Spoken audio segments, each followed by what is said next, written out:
पुलवामा के न्यायना बटपोरा इलाके में यहाँ पर पहली बार इन नौजवानों को खेल का मैदान मुयस्सर हुआ है, जिस अराजी पर नाजायज़ कब्ज़ा था। अगरचि पहले गवर्नमेंट ने या इंतज़ामिया ने यह कब्ज़ा हटाया, उसके बाद इन नौजवानों को यहाँ पर खेल का मैदान जो है मुयस्सर किया गया है और इससे इन यहाँ के नौजवानों ने कुछ राहत मिली है, क्योंकि यहाँ पर अगर देखा जाए इस वक्त जो मंशियात है या समाजी बुराइयों में नौजवान हैं और इस वक्त हुकूमत भी चाहती है कि नौजवानों को खेल कूद की तरफ राग़िब करे और उसके लिए खेल का मैदान होना, बुनियादी ढांचा होना ज़रूरी है। तो यहाँ पर इंतज़ामिया ने न्यायना बटपोरा में इन नौजवानों को खेल का मैदान मैसर किया। बहुत साल बाद हमें एक ग्राउंड प्रोवाइड किया गया डिस्ट्रिक्ट एडमिनिस्ट्रेशन की तरफ से, पहले हम उनका शुक्रगुजार है।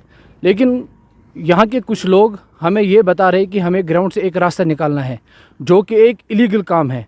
तो हम सारे यहाँ पे एक जमा हुए हैं इस मकसद के लिए कि हमें जो ग्राउंड दिया गया है इसको सेफ रखा जाए, क्योंकि जो हमारी यूथ है वो कहीं गलत रास्ते पे न भटके।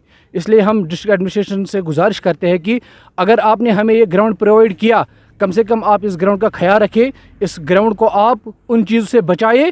सबसे पहले हम शुक्रिया अदा करेंगे डीसी साहब पुलवामा से, जिसने हमें यहाँ पे ये ग्राउंड दिया। तो इसमें थोड़ी सी प्रॉब्लम आ रही है, कुछ लोग यहाँ पे जो बोल रहे हैं कि हम इसमें मतलब रास्ता निकालेंगे, तो हम वो नहीं चाहते, क्योंकि हमारे लिए वो बहुत ही मतलब वो प्रॉब्लम हो जाएगी वो इस ग्राउंड के लिए। तो हम यही गुजारिश करते हैं कि ये इस पर मतलब भरपूर नज़र डालें और ये जो रास्ता है ये यहाँ से मत डालें। डीसी साहब पुलवामा जो है उन्होंने हमें ये ग्राउंड प्रोवाइड किया है बहुत सालों बाद, और उन्होंने इस ग्राउंड पे 25 लाख रुपए लगाए हैं।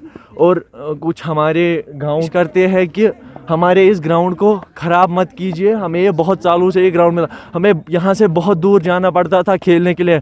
हमने पिछले 1 साल से बहुत अच्छी परफॉर्मेंस लाई है इस ग्राउंड में। हम बहुत अच्छा खेल रहे हैं यहाँ पे, हमें मज़ा आ रहा है यहाँ पे खेलने में, बहुत नज़दीक हमें हुआ ये।